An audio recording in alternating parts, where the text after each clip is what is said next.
il a été envoyé avec un message précis, préparer le monde à la seconde venue de Christ, ainsi de suite.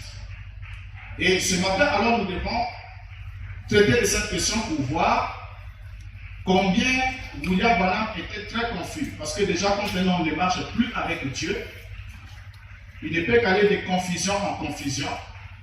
Alors que là où règne l'Esprit de Dieu, Dieu a dit, mon peuple ne sera plus dans la confusion. Alors, parlons du messager prophète de l'âge de Laodicée.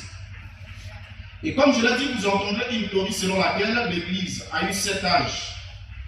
Et que, présentement, nous sommes au dernier âge de l'Église, dont William Branham serait le messager prophète de ces derniers. Alors, cette théorie est née de la revendication, cette déclaration est née de la revendication de William Branham, de 2 versets bibliques, parce que William Branham a revendiqué 2 versets dans la Bible. Disons que ces versets annonçaient son ministère, annonçaient sa venue. Et notamment, il y a Malachie chapitre 4, qui vient de frapper le pays d'interdit. Et dans Apocalypse chapitre 3, le verset 7, verset 14, il est dit, écrit à l'ange de l'église de Laodicée. Et Branham se dit, comme il était amoureux du chiffre 7, la 7e lettre adressée à l'église de Laodicée était au fait le message adressé à Louis Branham, qui est le 7e ange et le dernier, qui doit clôturer l'histoire de l'église, et ensuite Christ doit venir sous son ministère. Alors, pour commencer, un messager est celui qui recueille et transmet un message. Le nom du message de William Branham identifie ce dernier comme étant Élie le prophète qui a été promis dans Malachie 4. On dit qu'il est Élie le prophète. Et cette identification de Branham en tant qu'Élie le prophète est la porte d'entrée dans le message du temps de la fin. Parce que pour ceux qui ne le savent pas, lorsqu'on veut vous emmener dans le message, parce qu'on ne vous emmène pas en Christ, et ils ne parlent pas de ça, ils vous disent « je suis venu dans ce message », j'ai cru ce message, je suis un frère du message, je suis une sœur du message, nous sommes les églises du message. Donc ils s'identifient en ces termes-là. Alors, il va commencer à vous montrer que le Seigneur avait dit que ce qui arrivera au temps de Noé arriverait pareillement à l'avènement du Fils de l'homme. Et il va vous démontrer que comme le monde était dans le péché, Dieu était sur le point de détruire le monde, mais avant la destruction, le jugement du monde, il avait envoyé Noé. Noé est venu et Noé a conçu l'arche. Il a mis le peuple qui a cru en lui en sécurité. Le Seigneur dit ce qui arrive un jour de l'autre arrivera pareillement à l'avènement du Fils de l'homme. Et là, ils prennent ça aussi pour dire, juste avant que le feu tombe sur Sodome et Gomorrhe, Dieu était descendu dans une forme humaine, accompagné de 2 messagers pour visiter Abraham. Et de là, il a envoyé 2 anges à Sodome et Gomorrhe. Et les 2 anges à Sodome et Gomorrhe, c'est Billy Graham et Oral Roberts, donc les prédicateurs de ce temps-ci. Et il y a un qui était resté avec Abraham. C'est celui qui est resté avec Abraham. Branham dit que ce serait lui. Parce qu'il devait opérer un signe, c'est-à-dire tourner le dos à quelqu'un, à l'auditoire, et nommer quelqu'un par son nom. C'est le signe qu'ils appellent dans le message comme étant le signe messianique, le signe comme quoi il est celui qui a compris ce verset-là. Alors, il va nous dire, puisque le fer est sur le point de tomber, nous voyons déjà l'homosexualité sur la terre, Sodome et Gomorrhe est déjà là. Alors, le péché qui avait emmené le feu sur Sodome et Gomorrhe est aujourd'hui sur la terre l'homosexualité. Donc, ça veut dire que Dieu est sur le point de détruire ce monde par le feu. Mais avant qu'il détruise ce monde par le feu, il y a un peuple qui doit être mis en sécurité, c'est le peuple qui reçoit Dieu dans la chair humaine.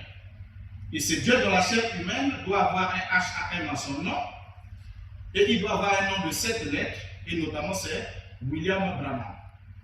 Donc c'est ce qu'ils vont vous présenter. Or, dans le fait, lorsque vous regardez, ça semble beau, ça semble cohérent, mais dans le fond, lorsque vous étudiez ces points-là qu'ils prennent, qu'ils manipulent, vous allez vous rendre compte que ça n'a aucun rapport avec William Branham. Et même quand le Seigneur l'avait dit, lorsqu'il avait parlé de l'avènement du Fils de l'homme, ce qui arrivera au jour de Lot, au jour de Sodome et Gomorrhe, au temps de Noé arrivera pareillement, il s'adressait aux Juifs, leur annonçant le jugement de Jérusalem. Et c'est ce qui est exactement arrivé la destruction est arrivée sur ce peuple-là, parce que le jugement était local à ce peuple qui avait rejeté la grâce.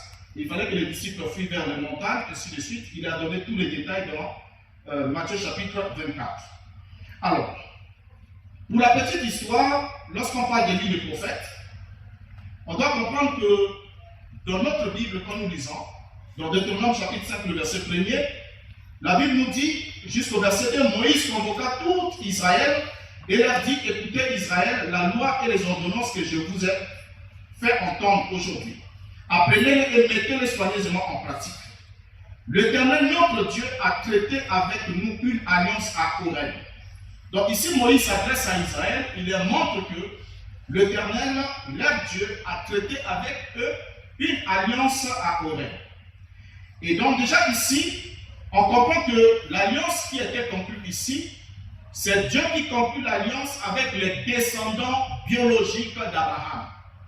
Donc avec les descendants d'Abraham, d'Isaac et de Jacob, ces descendants naturels, ce qui n'avait rien à voir avec nous, ceux des nations. Donc il n'y avait aucune alliance faite par Dieu avec les nations avant la venue de Christ. Parce que nous sommes entrés après la venue de Christ. C'est Christ qui nous a ouvert la porte, c'est lui qui nous a ouvert la brèche, et par lui, nous sommes devenus les descendants, la postérité spirituelle d'Abraham. Mais alors que Israël était la postérité naturelle d'Abraham, le peuple de la première alliance qui était conclue en Horeb. Or, l'alliance qui est conclue en Horeb n'est pas notre alliance à nous. Alors, maintenant, en continuant, nous pouvons voir dans le psaume 147, le verset 19. La Bible dit, il révèle sa parole à Jacob, ses lois et ses ordonnances à Israël. Verset 20. Il n'a pas agi de même pour toutes les nations et elles ne connaissent point ses ordonnances. Louez l'Éternel. Psaume 147, verset 19 à 20. Donc là aussi on comprend que Dieu donna la Torah et ensuite Dieu va promettre à Israël qu'il devait leur envoyer des prophètes. À quel moment est-ce que Dieu fait la promesse? C'est parce que Israël va réclamer, dans Exode chapitre 20, le verset 19, lorsqu'ils ont entendu Dieu leur parler à haute voix, ils avaient peur qu'ils ne meurent, ils avaient peur des conséquences de la voix de Dieu. Et Israël va dire, dans Exode 20, verset 19, il dit à Moïse, parle-nous toi-même et nous écouterons. Mais que Dieu ne nous parle point de peur que nous ne mourions. Donc c'est la proposition, le souhait fait par le peuple d'Israël, que Moïse nous parle. Donc parle-nous de la part de Dieu, tu nous parles toi-même et nous allons t'écouter. Mais ne laisse pas Dieu nous parler directement, sinon on va mourir. Et c'est comme ça que dans Deutéronome 18, verset 15 à 16, la Bible dit, l'Éternel ton Dieu te suscitera du milieu de toi, d'entre tes frères, un prophète comme moi, vous l'écouterez. Il répondra ainsi à la demande que tu fis à l'Éternel ton Dieu à Horeb, le jour de l'assemblée, quand tu disais que je n'entende plus la voix de l'Éternel mon Dieu et que je ne vois plus ce grand feu afin de ne pas mourir. Alors donc, depuis lors, tous les prophètes envoyés à Israël étaient pris parmi leurs frères. Donc vous allez voir que Dieu n'envoyait jamais, n'a jamais envoyé à Israël un prophète qui n'était pas le descendant biologique d'Abraham. Selon ce principe de Deutéronome 18, le prophète qui doit être envoyé à Israël doit être pris parmi leurs frères. Donc il doit être un Israélite, il doit être un descendant biologique d'Abraham, il doit être un juif.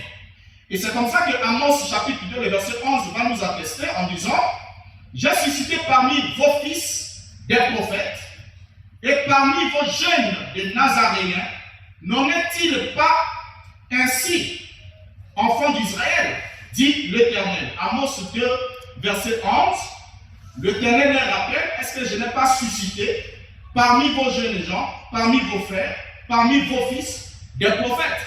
Donc les prophètes d'Israël étaient suscités au milieu d'Israël. Alors, lorsqu'on arrive avec Malachie, parce que le point d'attache c'est celui-là, Malachie était un messager ici d'Israël, prophète d'Israël, et qui s'adressa aux fils d'Israël qui était le peuple de l'Alliance. En commençant par notifier un élément important quand nous prenons Malachie chapitre 1er, le verset 1er, parce qu'avant de lire Malachie chapitre 4, nous devons entrer par la porte.